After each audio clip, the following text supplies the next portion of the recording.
Hello everyone, my name is Xavier Michelena, and welcome to my third Let's Play. If you've watched either of the other two that I've done before this, you'll see that there's a recurring theme between these Let's Plays. They're all at least somewhat X-Men related. Um, Unfortunately, that comes with my name, and given the guidelines for these Let's Plays, where the game needs to start with the first letter of my first name, and has to have the first letter of my last name in it. So this is what I have to work with. But today we're going to be playing X-Men Mutant Academy for the Game Boy Color. This game was released in 2000 in July, and while this was also released on the PS2, and that version was made by Paradox Development, this one was made by Crawfish Interactive and published by Activision. So I guess we'll get this started. If I'm being completely honest, this game isn't very good, at least in my opinion.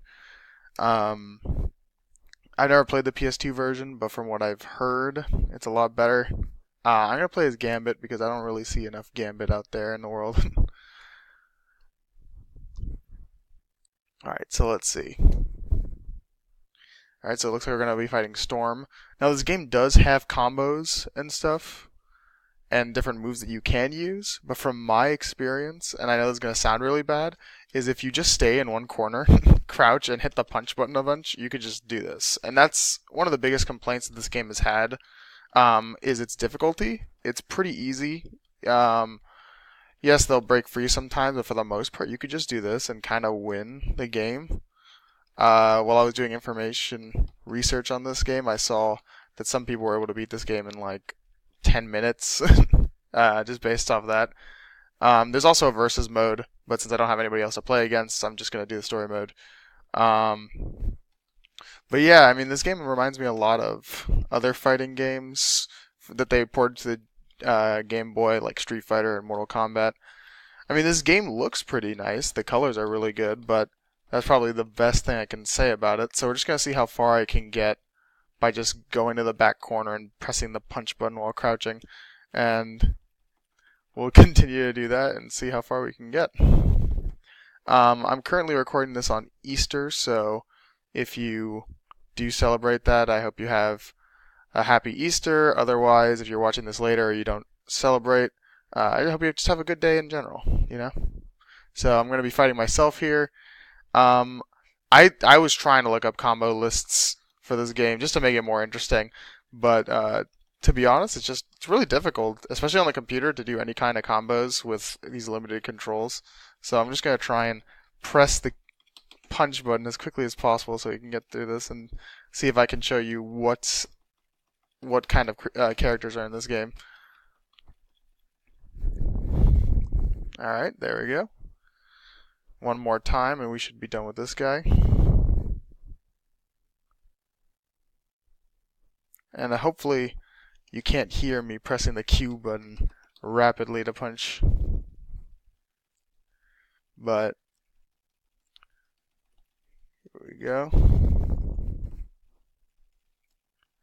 I mean, I picked this game because I am actually a big fan of X-Men, just despite the naming restrictions for the game I can play. I've been enjoying a lot of the X-Men movies that have been coming out recently. I liked Logan a lot. I actually dedicated my last Let's Play to the movie Logan coming out because it was around the time when it had come out. So I'm kind of thankful that I can play all these X-Men games, but I'm also hoping that my next and last Let's Play for this in this series can maybe not be an X-Men game. That'd make me pretty happy, honestly. Alright. But like, look at this. I'm just in the corner crouching and pressing the punch button, and for the most part I'll finish a level with over 80% health, I would say. So that alone is a pretty big flaw in your fighting game. I know that there are some other games where you could do similar things, and it doesn't really require too much effort, but even then, for the most part, they require some input. I could beat this game. I don't think I could beat it in the time that it'll take to do this Let's Play, but I could probably do it if I had maybe twice the amount of time for it. So, here we go. if there is one thing I could teach you about this game besides punching, is that if you walk backwards, it acts as a blocking mechanism. So there we go, 3 stages in. I'm gonna try and do one more and see. I don't think I'll be able to get to the boss, but we'll try and get this guy out of the way. Wolverine, huh? Alright, let's see. Ooh, he's actually blocking.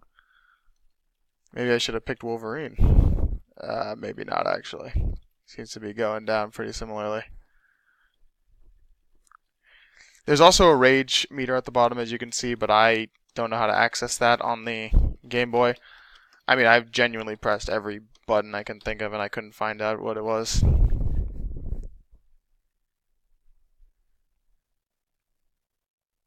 Alright, and here we go. Last fight for this video. Hopefully you guys have been able to find some sort of entertainment out of this. I know it was pretty boring, all things considered, but when I kind of just wanted to see how far I could get by just spamming this. I'm sorry if it's not as entertaining as it could be. And there we go. So if you would like to play this game yourself, it's on the gbafun.com emulator website. I guess this is where I'll cut the video, just because I'm running a little short on time. I wish I could finish the game, but I'm going to end the video off here. So I hope you had a good one. Have a great day, and I'll see you in the next video. Bye.